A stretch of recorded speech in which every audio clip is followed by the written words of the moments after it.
Түркістан облысында 3 адамның өмірін қиған газ құю бекетіндегі жарылысқа қатысты қылмыстық іс қозғалды. Шардара ауданында газ құю станциясына жеңіл көлік соғылып, алапат жарылыс болған. Енді қауіпсіздік шараларына селқос қараған үшін бекет басшылары да тергеліп жатыр. Оқыс оқиға 21 наурыз күні Жаушы Құм ауылында болды.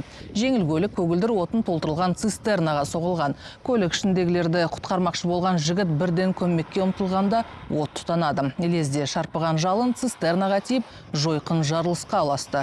Оттың ортасында қалған көліктегі 2 адам сол жерде жан тапсырған. Ал оларды құтқармақшы болған жігіт арада бір күн өтпей ауруханада көз жұмды. Қазір тиісті сараптамалар тағайындалған, ал жарылыстан күйік шалған тағы 2 науқас ауруханада емделіп жатыр.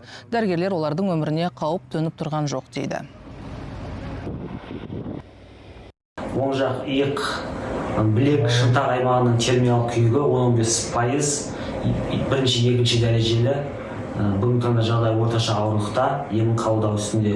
Екінші науқас С, мойын аймағының термиялық күйігі 5-10%, орташа ауырлық дәрежеде емін алып жатыр.